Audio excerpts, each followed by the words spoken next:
მართალი გითხრა, ცოტა გაკვირვებულიც ვიყავი, იმიტომ რომ ისეთი ჟრიამული იყო ამ მედიის პატარა სივრცეში, რომელიც ჩვენ მოვაწყვეთ მედიის ადვოკატირების კოალიციამ და მოკლედ ვეტყვი მაყურებელსაც, ხო, რა იყო, იმიტომ რომ 26 მაისი გარდა იმისა, რომ არის ჩვენი ქვეყნისთვის ყველაზე მნიშვნელოვანი დღე, ასევე არის გაზეთ ბათუმელების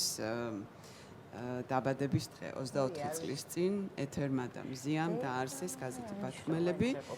უпростоად ადრე დაარსეს, მაგრამ დაამთხვიეს ამ დღეს და პირველი ნომერი გამოსცეს ამ დღეს და ალბათ ეს შემთხვევითი არ არის დამეთანხმებით, ორივეს კარგად ესმოდა რას აკეთებდნენ და როგორ დღეს დაამთხვიეს პირველი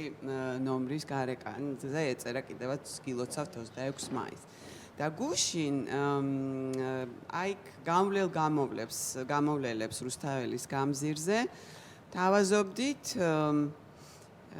რომ მიეწერათ თუ სურვილი ქონდათ მიეწერათ წერილი მზიასთვის. მზია შენთვის ბევრი წერილი გვაქვს მომზადებული ეთერს უკვე გადავეცი და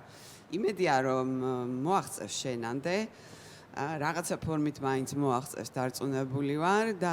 აი ელისოც ამბობდა მართლა ძალიან გულისამაჩუყებელი იყო ის რომ პატარა ბავშვები მოდიოდნენ და წერდნენ მზია მალე გადაგარჩენთ.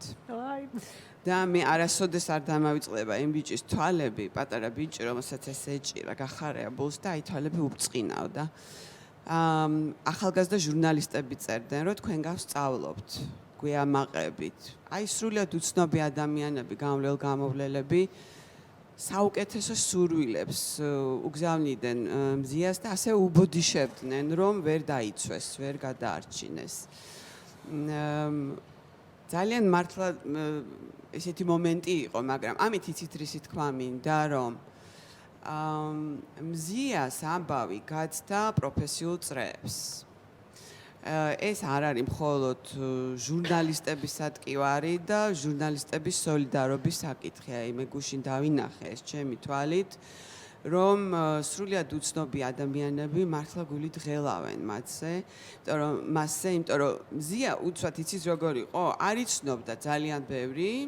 და უცბად აღმოჩნდა რომ აი ყავს ესეთი მარგალიტი, რომელიც ყველა უცბად აი ესე დაინახა, დააფასა, შეიყვარა და აი ეს ძალიან კარგად ჩანდა გუშინდელ დღეს და რაც შეეხება ჟურნალისტურ თემს, აი ზალიკომ ჩამოთვალა პირველად რა მოხდა ჩვენ ქვეყანაში ცუდი ამბები, ხო? და მართალია, მართლა ესეა, მაგრამ მოდი კარგი ამბების ვთქვათ, მე როგორც ცოტა მე არა ვარ ჟურნალისტი, მაგრამ დიდი ხანია ვმუშაობ ჟურნალისტებთან და მედიასთან და აი რასაც ვხედავ ეხლა ესეთი შეკრული ჟურნალისტური თემი მე არასოდეს არ მახსოვს და ეს არ არის სოლიდარობა სიტყვა არ გამოხატავს კარგად იმას, რაც ეხატრიალებს ჟურნალისტურ წრეებში, იმიტომ რომ ეს არის იცით როგორი რაღაცნაირი დისციპლინირებული სოლიდარობა გახდა. ამას აქვს ისეთი თანმიმდევრულობა, რომელიც არ ქონია არასოდეს. როდესაც შენ ხედავ, ჩემს უკამჯდომი ვასკა ივანო ჩიქოვანი ყოველ დღე ჯიუტად რომ იმეორებს თავის Facebook გვერდზე იმას, რასაც ამბობდა მოამბის ეთერში. შენ როდესაც ხედავ მარიამ ნიკურაძე როგორ ყოველ დღე დადის და იღებს ყველა აქციას სასამართლოს ხდომას, როდესაც ხედავ ზვიად ქორიძეს სასტვენით და გელამთივლიშვილზე აღარაფერს აღარ ვამბობ და ლიკა ჩახუნაშვილი რომელიც არის ყველაზე მშვიდი პიროვნება რაც კი მე მინახავს როგორ ყვირის პროტესტის დროს იცით რა ეს არის სხვა რამ ასეთი რამ საქართველოში მე არასოდეს არ მინახავს მზიას მინდა უთხრა რომ გრძელდება ბრძოლა და ეს ბრძოლა არ გაჩერდება სანამ შენ მაგ ხარ იმიტომ რომ ჩვენი ყოველი დღე არის იწყება იმაზე ფიქრით შენ რით დაგეხმაროთ ეს არ არის ტვირთი ეს არის ჩვენი ვალი და ჩვენ ყველანი ვცდილობთ რომ რაღაცნაირად ეს მოვალეობა შევასრულოთ დიდი მადლობა ფილმის ავტორებს მაიას და გელას. მაია ეთერში შემოსვლამდე მიზიარებდა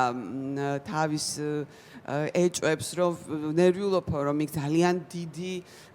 ქრონომეტრაჟია სასამართლოს კადრებისო და ეს მაყურებლისთვის არ იყოს დამღლელიო და მე ვფიქრობ, რომ ძალიან კარგი იყო, რომ სასამართლო პროცესს ამდენი დრო დაეთმო, იმიტომ რომ თუ ვინმეს ჰქონდა რაღაცა ბუნდოვანება, ეჭვები, მე მგონი ამ ფილმით ყველაფერი ცხადი ხდება და ვისაც მართლა აინტერესებს შეუძლია ეს ნახოს და ცნობის მოყვარეობა დაიკმაყოფილოს და რაც შეეხება გელამთილიშვილს ყველას გისურვებთ რომ ესეთი მეგობარი ყოლოდეთ ცხოვრებაში ამაზე დიდი მეგობარი არ არსებობს ნამდვილად